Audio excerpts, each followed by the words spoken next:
तो हमको तो हमारे मजहब को फॉलो करने के लिए हमेशा कभी हिजाब पर डांटा जाता है, कभी ट्रिपल तलाक लाया जाता है, कभी हमारे नबी सल्लल्लाहु अलैहि वसल्लम की शान में गुस्ताखी की जाती है। बार बार मुसलमान ही क्यों आ रहा है?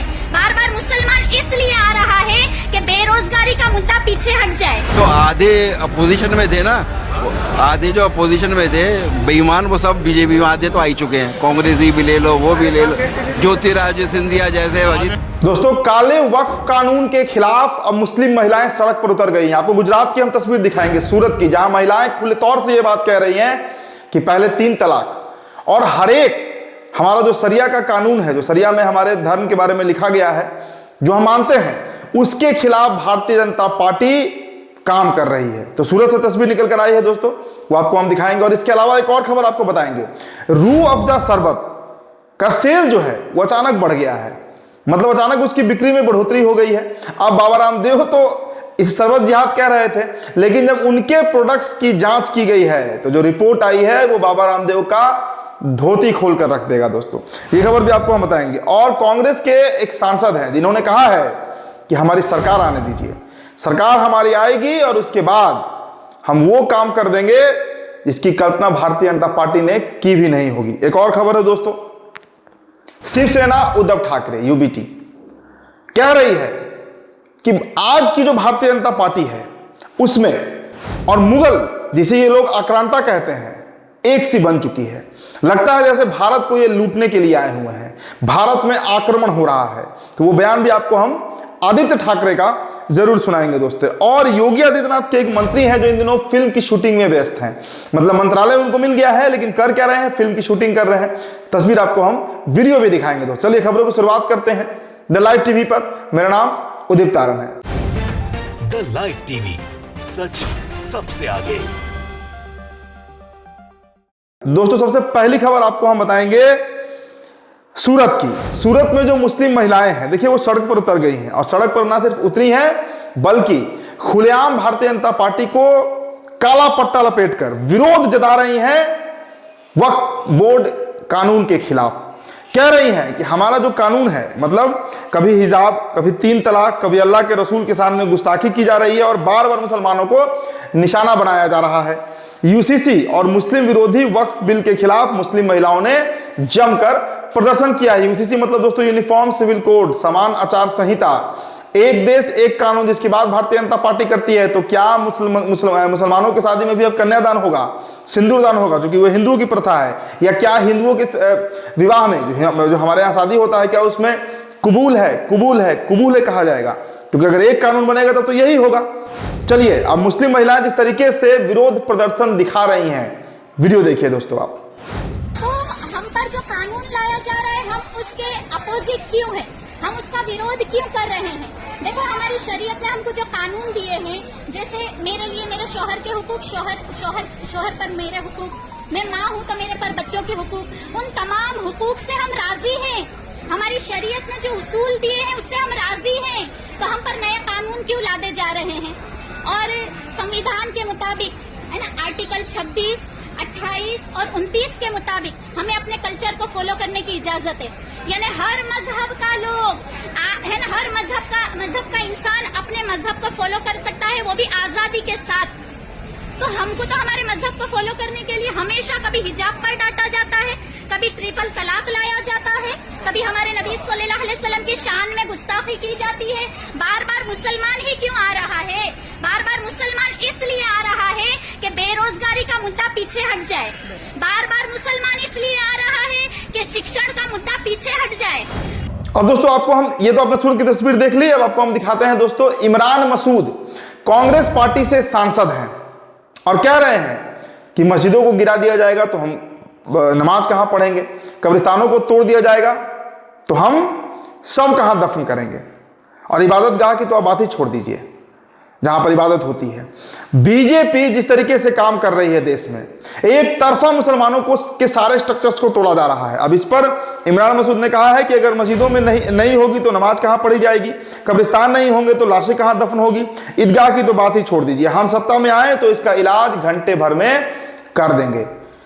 तो इसलिए देखिए दोस्तों, इलाज घंटे भर में होगा नहीं होगा ये तो कांग्रेस के सांसद समझें, क्या इलाज होगा कैसे होगा, लेकिन बड़ा सवाल यह है कि जो तोड़ दिया गया, जो स्ट्रक्चर डिमोलिश कर दिया जा रहा है, रोजाना आपको हम खबर दिखाते हैं, कभी उत्तराखंड से, कभी इंदौर से, कभी राजस्थान से, कभी सूरत से।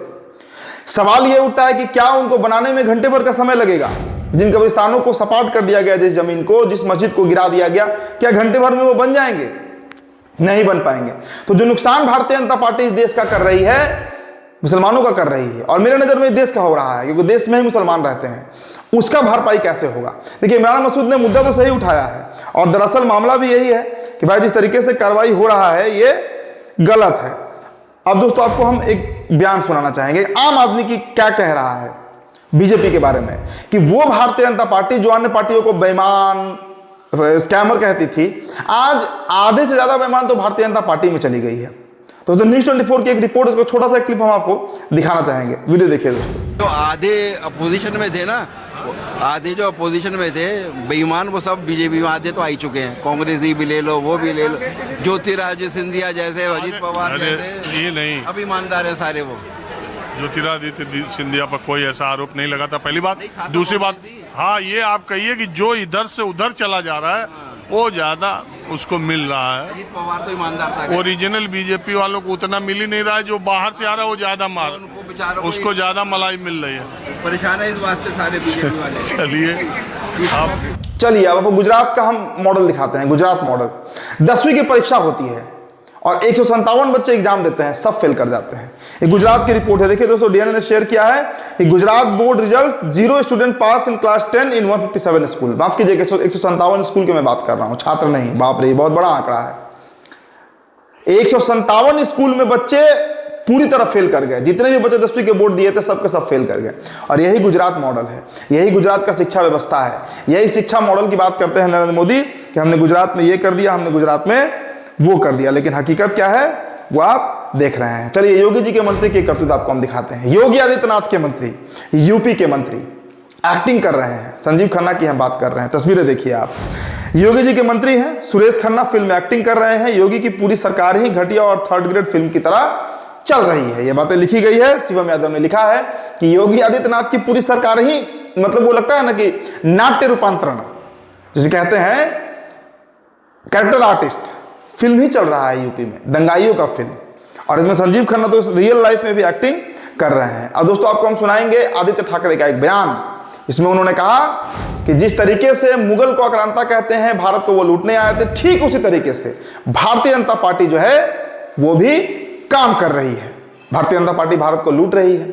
जिस तरह आक्रांता आए थे बाहर से, घुसपैठिया आए थे, बीजेपी भी वही काम कर रही है। आदित्य ठाकरे का बयान आप सुन लीजिए। भाजपा की जो मानसिकता है आज के भाजपा की, वो जैसे पहले आक्रामक हमारे महाराष्ट्र पे आक्रमण करते थे, हमला करते थे लूटने के लिए, वो ही है। आज मुंबई के हाल देखे, आज पुणे के हाल देखे, आज छत्रपति संभाजीनगर के हाल देखे, आज किसानों के हाल देखे, आज महिलाओं के हाल देखे। ऐसे ही लगने लगा कि जैसे मुगलों का राज्य यहाँ चल रहा है। और यही मानसिकता यहाँ आके छत्रपति शिवाजी महाराज का अपमान करते हैं। फिर वो भले कल के जो व्यक्ति थे वो हो, या फिर कोरटकर हो, सोलापुरकर हो, या फिर कोश्यारी साहब हो, वही लोग औरंगजेब की कब्र को समाधि समझते हैं, क्योंकि उसी औरंगजेब को इसी महाराष्ट्र ने इसे यहाँ दफनाया था कि अगर कोई हमारे महाराष्ट्र पे चल के आएगा तो यहीं दफनाया जाएगा। दोस्तों अब हैदराबाद की तस्वीर आपको हम दिखाते हैं। वक्फ बोर्ड के खिलाफ, देखिए वैसे तो पूरे देश में प्रदर्शन चल रहा है, बंगाल की तस्वीरें आप देख ही रहे हैं।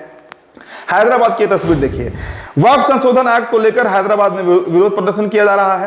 हैदराबाद में कांग्रेस सांसद इमरान मसूद ने कहा कि मुसलमान को सेकंड क्लास का नागरिक बना रही है सरकार। संविधान में समानता का अधिकार है, लेकिन उस पर बुलडोजर चलाया जा रहा है। आर्टिकल 26 कहता है इस बात को दोस्तों, आर्टिकल 19 कहता है इस बात को। इमरान मसूद के बयान को आप सुन लीजिए। भारी प्रदर्शन किया गया है वक्फ लॉ के खिलाफ हैदराबाद शहर में, इस पर क्या कहना चाहेंगे? देखिए, ये कानून जो बना है ये पूरी तरीके से, क्योंकि मुसलमान के समझ में आ रहा है कि ये पूरी तरीके से मुसलमान को दूसरे नंबर का शहरी बनाना, जो अधिकार सबको संविधान ने दिया, राइट टू इक्वलिटी की बात संविधान ने की, और इसमें राइट टू इक्वलिटी के ऊपर बुलडोजर चलता है। दोस्तों आपको हम रूह अफ़ज़ा की कहानी बताते हैं। देखिए बचपन में हम सभी ने उसे पिया है, बड़ा स्वादिष्ट होता है। अब रूह अफ़ज़ा को लेकर बाबा रामदेव ने क्या कह दिया, अपने ब्रांड को आगे बढ़ाने के लिए, प्रमोट करने के लिए उन्होंने रूह अफ़ज़ा को गाली दे दिया। कह दिया कि ये शरबत जिहाद है, इसका जो पैसा होता है वो मदरसे में, मस्जिद में लगता है। तो आप रूह अफ़ज़ा के बदले में रोज शरबत पीजिए जो पतंजलि का है। वो पैसा गुरुकुल में लगेगा, मंदिर में लगेगा, मठ में लगेगा। अब हुआ क्या, हर जगह रूह अफ़ज़ा की चर्चा होने लगी। दोस्तों मैं भी रूह अफ़ज़ा कई सालों से नहीं पिया था, लेकिन मैंने भी रूह अफ़ज़ा खरीद लिया इस बार, क्योंकि बचपन की यादें ताज़ा हो जाएंगी, मेरे बच्चे भी पिएंगे। तो बाबा रामदेव का तो दाव उल्टा पड़ रहा है। और जब जो क्लिनिकल टेस्ट होता है, लैब टेस्ट, वो जब किया गया रूह अफ़ज़ा का, और पतंजलि के कई प्रोडक्ट हैं दोस्तों जो उस मानक पर खड़े नहीं उतरते जो स्वास्थ्य के लिए अनुकूल हो, मतलब जो हेल्थ के लिए सही हो। तो ऐसे में बाबा रामदेव का दाव जो है वो उल्टा पड़ रहा है। देखिए हमारे देश में समस्या क्या है ना, कि कोई भी नंगा सा आदमी अगर भगवा पहन ले रहा है तो उसे हम संत मान लेते हैं, उसके बैकग्राउंड को जाने बिना उसे संत मान लेते हैं। और बाबा रामदेव उसी कैटेगरी में आते हैं, बाबा रामदेव उसी श्रेणी में आते हैं। तो ये शुद्ध व्यापारी, अपना प्रोडक्ट बनाते हैं, खुद उसका ऐड करते हैं, बेचते हैं। धंधा है, करिए, कोई समस्या नहीं है, बहुत लोग धंधा कर रहे हैं इस देश में। लेकिन इसके बदले में आप किसी को शरबत जिहाद कह दीजिए, ये गलत है, ये गलत है। और खैर ये तो दाव उल्टा पड़ गया, रूह अफ़ज़ा का सेल जो है वो बहुत बढ़ गया है। तो फिलहाल दोस्तों इस रिपोर्ट में इतना ही, बहुत बहुत शुक्रिया। द लाइव टीवी, सच सबसे आगे।